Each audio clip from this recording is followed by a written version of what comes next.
YouTube channel पर हार्दिक स्वागत है। तो दोस्तों, जो एग्जिट एग्जाम की सीरीज चल रही है उसमें बहुत ही इंपॉर्टेंट क्वेश्चन हम आपके लिए डेली ला रहे हैं। तो उसी में आगे आज हम आपके लिए बहुत ही इंपॉर्टेंट क्वेश्चन टॉप 10 क्वेश्चन लेके आए हैं। तो बिना देरी किए जल्दी से इन क्वेश्चंस को देख लेते हैं। तो पहला क्वेश्चन है यानी 1 to 1 क्वेश्चन है। Theophylline is also known as. तो दोस्तों, इसमें पूछा गया है कि थियोफाइलिन को और किस नाम से भी जाना जाता है। तो थियोफाइलिन को और किस नाम से जाना जाता है, ऑप्शन के जरिए हम आपसे डिस्कस करने वाले हैं कि थियोफाइलिन को किस नाम से और भी जाना जाता है। तो पहला ऑप्शन है डाइमिथाइल जैंथीन, और ऑप्शन नंबर बी है साल्मीट्रॉल, और ऑप्शन नंबर सी है बिटोल्ट्रॉल, और ऑप्शन नंबर डी है ग्लाइकोपाइरुलेट। तो दोस्तों, इसे जाना जाता है डाइमिथाइल जैंथीन के नाम से थियोफाइलिन को। तो ऑप्शन नंबर ए में आप देख सकते हैं कि ऑप्शन नंबर ए आपका राइट आंसर हो जाएगा।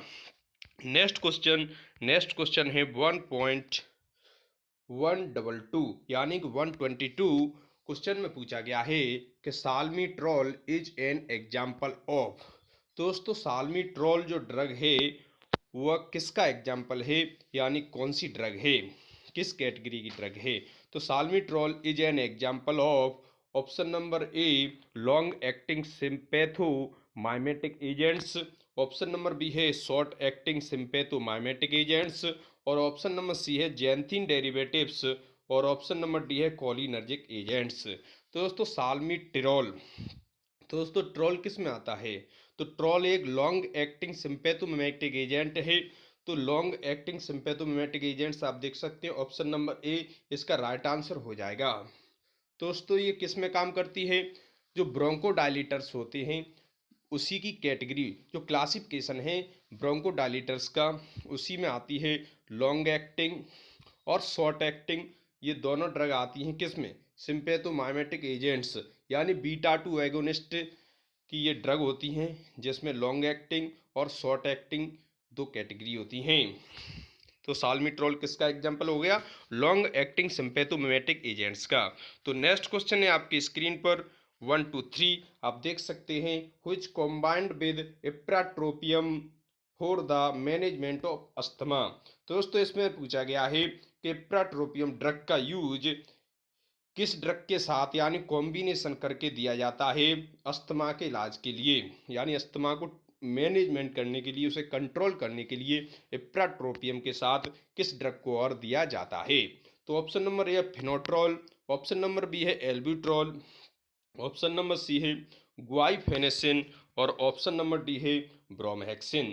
तो दोस्तों, जो इप्राट्रोपियम है उसे फिनोट्रॉल यानी कि ऑप्शन नंबर ए हो जाएगा इसका सही आंसर, फिनोट्रॉल के साथ दिया जाता है जिससे कि अस्थमा को मैनेजमेंट किया जाता है। तो नेक्स्ट क्वेश्चन है क्वेश्चन नंबर 1 to 4 आपकी स्क्रीन पर आप देख सकते हैं। तो इसमें पूछा गया है कि एग्जाम्पल ऑफ जैंथीन डेरिवेटिव्स। तो दोस्तों, जैंथीन डेरिवेटिव्स जो ब्रोंकोडायलेटर है उसका क्लासिफिकेशन होता है, तो उसमें एक कैटेगरी आती है जैंथीन डेरिवेटिव्स। तो इसमें पूछा गया है कि जैंथीन डेरिवेटिव्स का एग्जाम्पल इसमें से कौन सा है।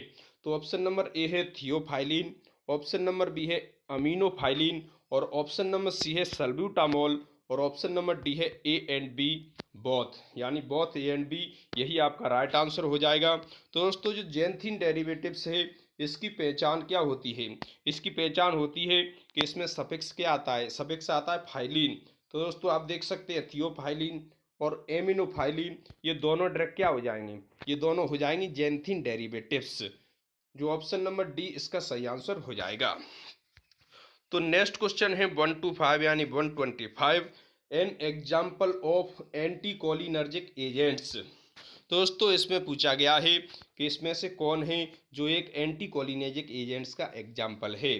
तो option number A terbutaline, option number B fenoterol, option number C है अमीनोफाइलिन, और ऑप्शन नंबर डी है एट्रोपिन। तो दोस्तों, आप देख सकते हैं टर्ब्यूटालिन और फिनोट्रॉल अमीनोफाइलिन। तो दोस्तों, अभी हमने देखी थी फाइलिन, तो फाइलिन ड्रग कौन सी है, जैंथीन डेरिवेटिव्स है फाइलिन। और फिनोट्रॉल, ट्रॉल किस में आता है, लॉन्ग एक्टिंग, अभी हमने पढ़ा था ऊपर, लॉन्ग एक्टिंग हो गया फिनो। तो बी और सी तो इसमें से कैंसिल हो गए, और टर्ब्यूटालिन है ये भी, और तो एंटीकोलिनर्जिक है इसमें एट्रोपिन, यानी कि ऑप्शन नंबर डी इसका राइट आंसर हो जाएगा। जो एट्रोपिन है वो एक एंटीकोलिनर्जिक एजेंट है। नेक्स्ट क्वेश्चन है 126, इसमें पूछा गया है how to classified of bronchodilators. तो दोस्तों इसमें पूछा गया है कि ब्रोंकोडायलेटर्स की जो ड्रग्स होती हैं उन्हें कितनी कैटेगरी में, कौन कौन सी कैटेगरी में क्लासिफाई किया गया है, ये इसमें पूछा गया है। तो ऑप्शन नंबर ए है सिंपैथोमाइमेटिक एजेंट्स, जिसे बीटा 2 एगोनिस्ट भी कहते हैं। ऑप्शन नंबर बी है xanthine derivatives. Option number C है एंटीकोलिनर्जिक एजेंट्स। और ऑप्शन नंबर डी है ऑल ऑफ द एबव। तो दोस्तों इसका सही आंसर होगा ऑप्शन नंबर डी। जो ये तीनों कैटेगरी दी रही हैं, sympathomimetic agents, xanthine derivatives, anticholinergic agents, तो ये तीन कैटेगरी में किसको बांटा गया है, ब्रोंकोडायलेटर को क्लासिफाई किया गया है। जो सिंपैथोमाइमेटिक एजेंट्स है इसे दो कैटेगरी में बांटा गया है, लॉन्ग एक्टिंग और शॉर्ट एक्टिंग। ठीक है दोस्तों, ये हो जाएगा मतलब क्लासिफिकेशन ऑफ ब्रोंकोडायलेटर्स। तो option number D is the right answer.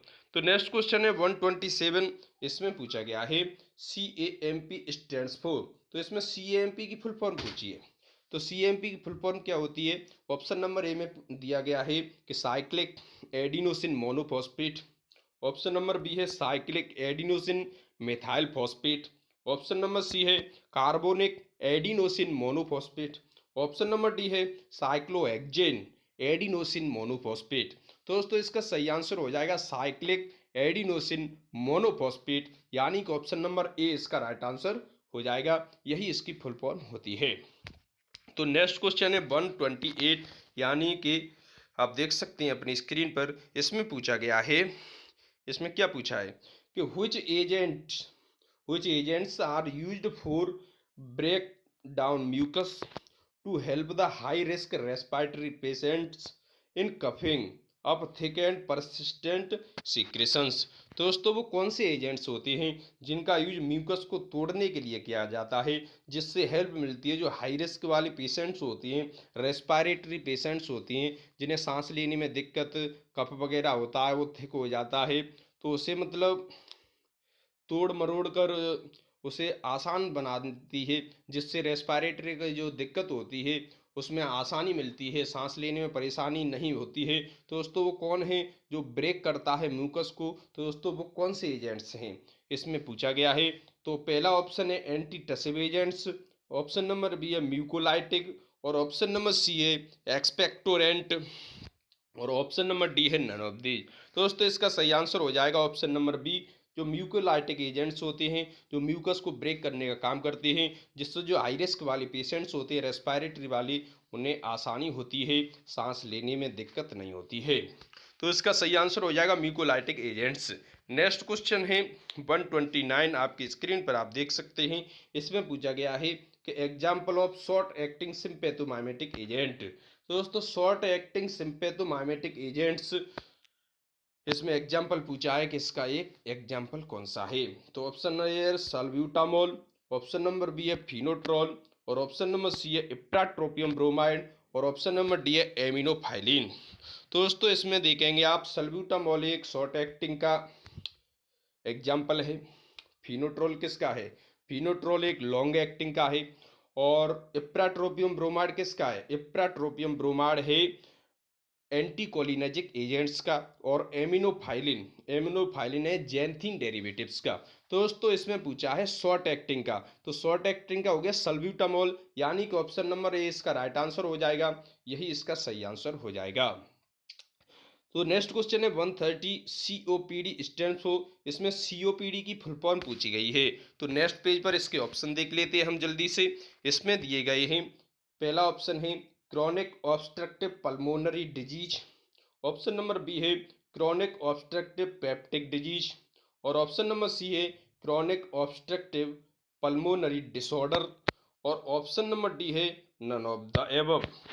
तो इसका सही आंसर हो जाएगा दोस्तों क्रॉनिक ऑब्स्ट्रक्टिव पल्मोनरी डिजीज, यानी कि option number A is the right answer. जो COPD की फुल फॉर्म होती है क्रॉनिक ऑब्स्ट्रक्टिव पल्मोनरी डिजीज, यही होती है। तो दोस्तों इसमें हमने बहुत ही इंपॉर्टेंट जो एग्जिट एग्जाम फेस करने वाले हैं स्टूडेंट्स, उनके लिए बहुत ही इंपॉर्टेंट क्वेश्चन लेके आए थे। तो दोस्तों जो हमने हल किए हैं, दोस्तों अगर आपको हम वीडियो अच्छी लगी हो वीडियो को लाइक करें, चैनल को सब्सक्राइब करें। थैंक यू दोस्तों।